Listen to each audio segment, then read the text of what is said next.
And now for the Center Square Daily, let's talk with Mark Morgan. He is the former commissioner of the U.S. Customs and Border Protection under the first Trump administration, and he joins us now. Mark, thanks for taking time. Obviously, just about a week ago, it felt like a lot of focus on continued border enforcement and the debate going on in Congress about how to possibly regulate ICE when it comes to masks or body cameras. But how things can change in just short order.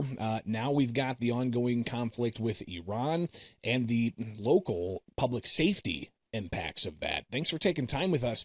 As a former Customs and Border Protection officer, what can you tell us about the thinking of public safety concerns with what's going on over in Iran?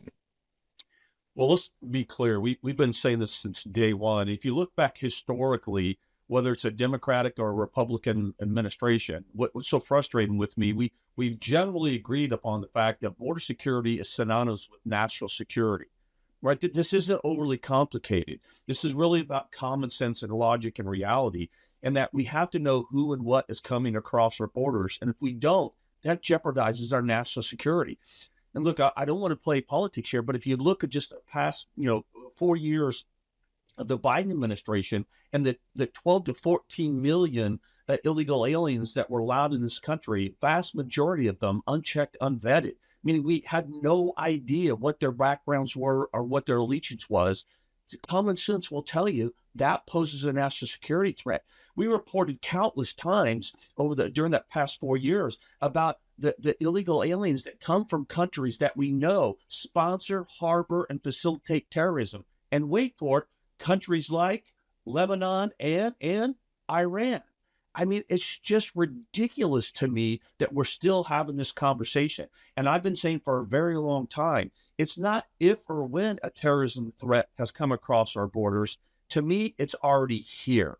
I mean, the FBI, I also spent 20 years in the FBI. One of the most troubling and challenging things for the FBI are the unknown elements, the homegrown violent extremists that are here. And if we're importing them, I've said for a long time as well, those sleeper cells, it's not if or when they come. I think they're already here.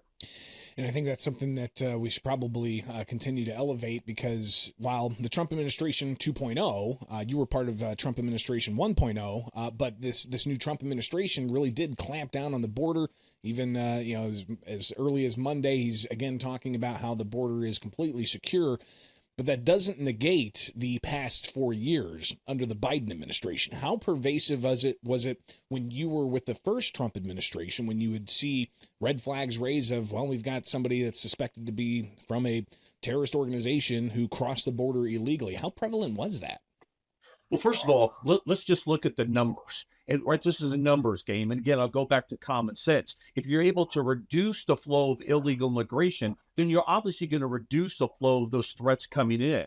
And when I was commissioner there under Trump 1, we had reduced those numbers to an all-time historic low. And when that happens, when you reduce the flow, again, common sense will tell you is that you get to put more resources, more rank and file back on the front lines to stand a fighting chance to stop those threats from actually illegally entering our country. And while I say Trump 2.0 has reverted back to that almost overnight, the border still has a ways to go. We still need additional infrastructure. We still need additional resources there to stop the flow of illegal migration that's coming, because the cartels are alive and well, and they haven't stopped their human smuggling efforts 100%. So that's on the border security side. But on the immigration side, on the interior enforcement side, this is critically important. And that's why a group of conservative think tanks, both nationally and statewide, have gotten together to form the coalition of mass deportations. And the really crux behind this group coming together is to not only support, but also show our solidarity in President Trump's promise to the American people to remove every single illegal alien that's here. And this is critical, because if we're going to put integrity back in the system, the system of the package of immigration laws that Congress passed, and to stop the future flow of illegal migration, we have to hold everyone accountable who's violated those laws. We can't selectively enforce those laws based on our personal ideology or politics. And to your point, what we see in the first year, what this coalition is calling phase one, is that's what President Trump has done.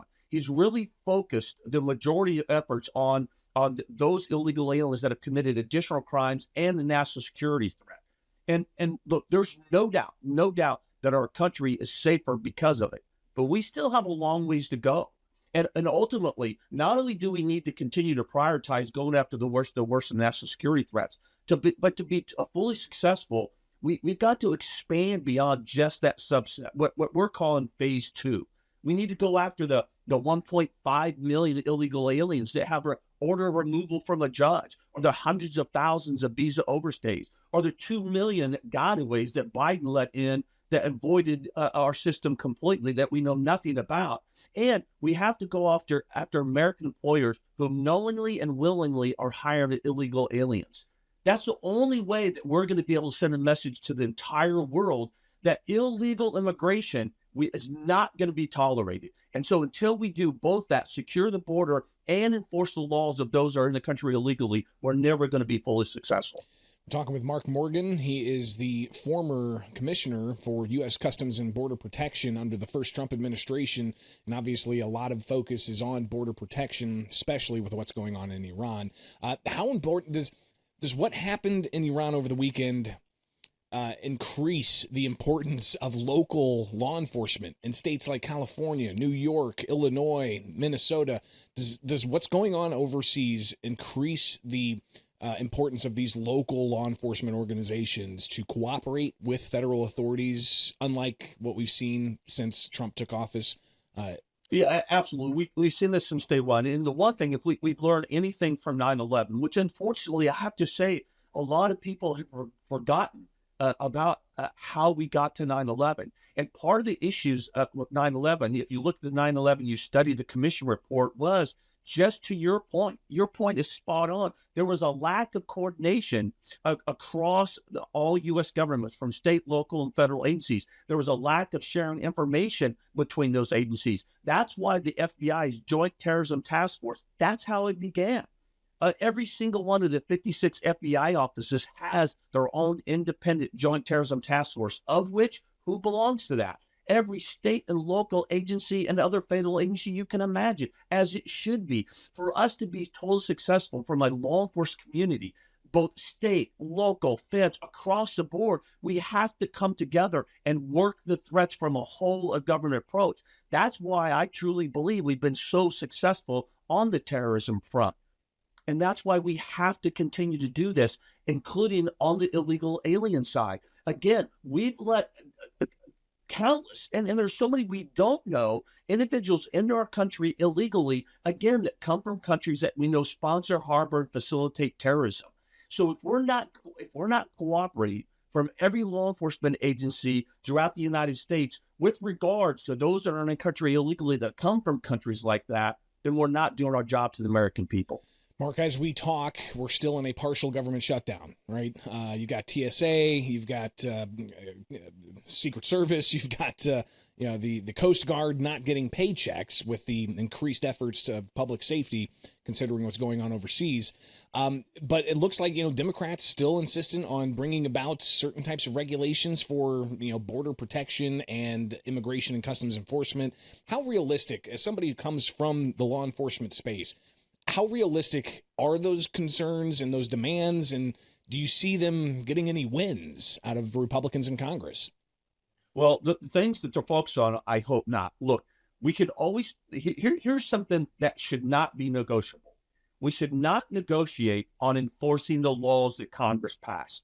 Our constitutional republic is based on a couple of founding elements. One is the rule of law, but the other one is the separate but three co-equal branches of government.